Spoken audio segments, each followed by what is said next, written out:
অনেকে অভিযোগ করেন যে বড় বড় ওজিফা করেও কোনো কাজ হচ্ছে না।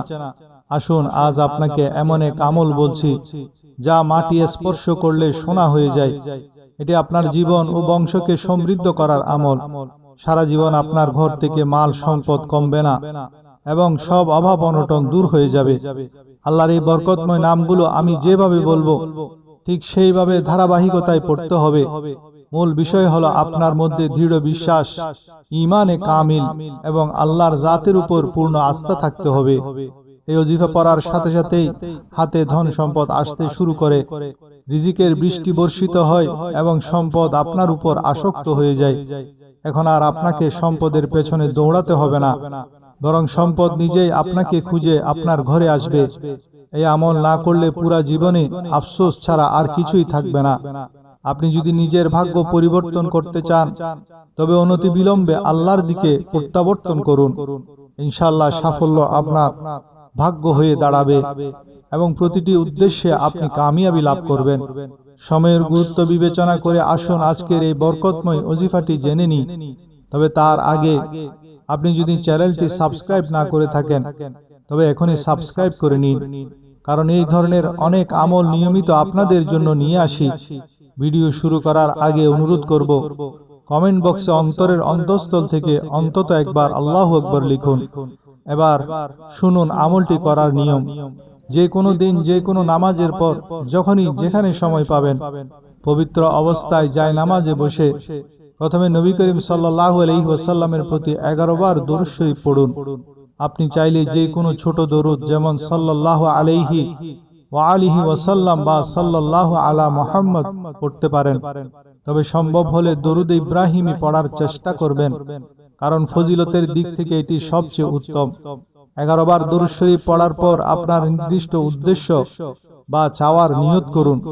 নিজের একটি ঘরের স্বপ্ন থাকলে ঘর চেয়ে নিন, গাড়ির প্রয়োজন হলে গাড়ি চেয়ে নিন, বহু চেষ্টার পরও চাকরি না পেলে চাকরির জন্য নিয়ত করুন, পছন্দের বিয়ে, ঋণ মুক্তি এবং অন্য যে কোনো প্রয়োজন বা হাজতের জন্য নিয়ত করে বসুন। মানুষের বুদ্ধি যাই বলুক না কেন এই কাজ তো অসম্ভব।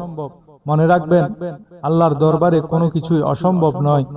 আপনার সব অসম্ভব হাজত ইনশাআল্লাহ সম্ভব হয়ে যাবে। উদ্দেশ্যের নিয়ত করার পর একবার আউযু বিল্লাহি মিনাশ শাইতানির রাজিম ও একবার বিসমিল্লাহির রহমানির রহিম এটি পড়ে ওজিফা শুরু করুন।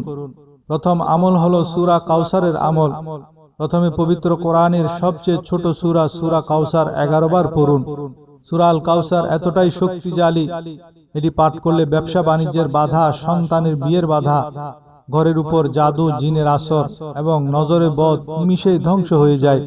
সূরা আল কাউসার ভাগ্য খুলে দেয়। বিসমিল্লাহির রহমানির রহিম ইন্না আ'তাইনাকাল কাউসার ফাসাল্লি লিরাব্বিকা ওয়ানহার ইন্না শানিআকা হুয়াল আবতার। পুরো একাগ্রতা ও আন্তরিকতার সাথে এটি 11 বার পড়ুন। দ্বিতীয় আমল হলো সূরা আল ইখলাস। সূরা কাউসার 11 বার পড়ার পর দ্বিতীয় নম্বরে সূরা আল ইখলাস 11 বার পড়ুন। সূরা আল ইখলাস পাঠকারী আল্লাহর প্রিয় বান্দা হয়ে যায়, কারণ এতে আল্লাহর একাত্মবাদের জিকির রয়েছে। বিসমিল্লাহির রহমানির রহিম কুল হুয়াল্লাহু আহাদ আল্লাহুস সামাদ লাম ইয়ালিদ ওয়া লাম ইউলাদ ওয়া লাম ইয়াকুল লাহু কুফুয়ান আহাদ। মনে রাখবেন, সূরা আল ইখলাস 3 বার পড়লে পুরা এক খতম কোরআনুল কারীম পড়ার সওয়াব পাওয়া যায়।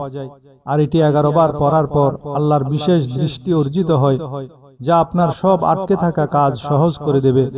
তৃতীয় ও প্রধান আমল হলো আল্লাহর নাম। এটি আজকের আমলের মেরুদণ্ড স্বরূপ।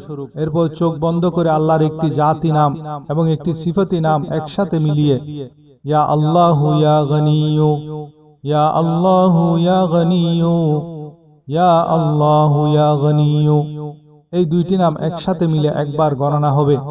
এভাবে ডান হাতের আঙ্গুলে গুনে গুনে ঠিক 71 বার পাঠ করবেন। সবশেষে আবার শুরুতে পড়া সেই 11 বার দরুদ শরীফ পাঠ করুন।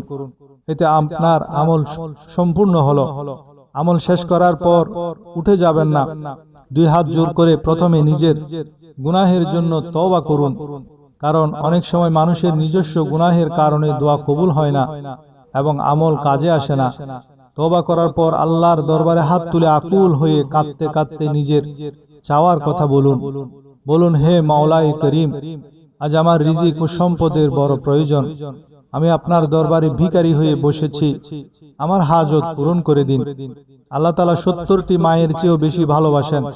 আপনি আমল শেষে আকুল হয়ে কান্নাকাটি করে চাইলে তিনি আপনাকে এতটাই নিয়ামত দান করবেন যে আপনি ভাবতেও পারবেন না রিজিক কোথা থেকে আসছে।